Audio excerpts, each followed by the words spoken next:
Children's Plan. Considerations for 72-hour emergency kits.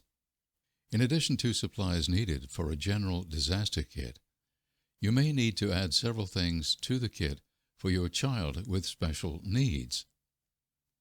A copy of your child's up-to-date care plan, including emergency contact, current medical information, and records stored on a CD, flash drive, or phone app. Keep one paper copy in a waterproof bag.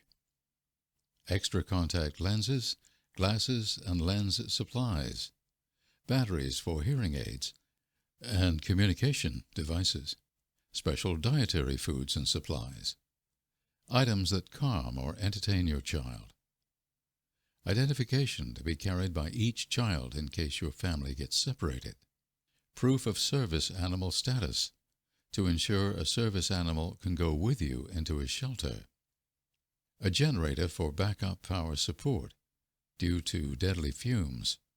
Never use a generator indoors. An AC adapter for your car or small electrical equipment, such as a nebulizer. A way to charge your cell phone without electricity.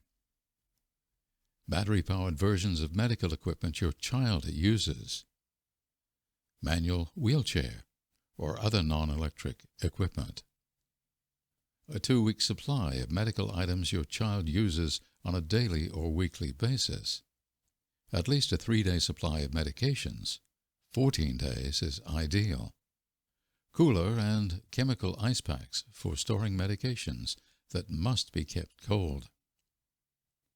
Prescription information for your wallet, emergency kit, and car that includes the name, location, and phone number of an out-of-town pharmacy. Other things to think about when creating your kit. Pack a smaller to-go kits for use in an evacuation and store in multiple places, car, work, school, etc. Store your supplies in an easy-to-get-to waterproof and pest-proof container. Update supplies yearly. Replace water every 6 months. And update emergency contact and medical forms as needed. If you can't contact your doctor or pharmacy in a disaster, ask for help from emergency responders or staff at emergency shelters or service centers. You can get help in getting medication from a Red Cross shelter. Considerations for creating your emergency plan. The first step in creating an emergency plan that works for your family is to sit down and talk with your family about different types of emergencies, what everyone can do to prepare for them, and to brainstorm together ideas of how to care for your child with special needs during an emergency. If children and the whole family are involved in the planning, everyone is more likely to take an active role. Emergency planning can be fun and doesn't have to be scary. Learn about emergency plans at your child's school or child care center. Learn their plans for shelter-in-place emergencies and how your child will get treatment, medications, etc. Be sure to get their emergency contact numbers. If your child depends on dialysis or other life-sustaining treatment, know the location of more than one facility. Find out the facility's plans for emergencies and how your child will get treatment, medications, etc. Get their emergency contact numbers. These may be out of state. Create and practice an escape plan for your home. Be sure there are clear exit paths for a child who uses mobility devices or has vision loss, and keep a pair of shoes stored under the bed of each family member in case of evacuation. Talk to your local police and fire departments to see if they have emergency services or plans for people with special needs. Plan for your child's service animal. Obtain a medical alert and/or identification bracelet for your child.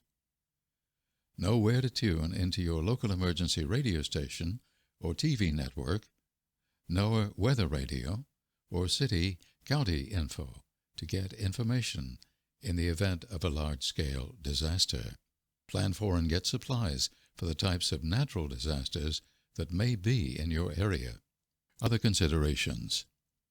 You should also discuss how to care for your child during different types of emergencies with your child's doctor or healthcare team. Be sure to develop a plan for how you will communicate with your child's care team during an emergency. Once you have created an emergency plan, it is helpful to have some backup. Your support network may include family, neighbors, or friends that can help you and your child. Be sure to tell your support network about your child's needs and share your emergency plan and where your emergency supplies are stored. Give a trusted member of your network a key to your house or apartment. Agree upon a system with your network to signal for help if phones and electricity are not working. Show others how to handle your child's wheelchair or other medical or adaptive equipment. Talk to other families who have a child with the same condition as your child about ideas and tips, and consider sharing resources. Go to www.ready.gov for more information on making a plan, creating an emergency kit, and preparing for all emergencies.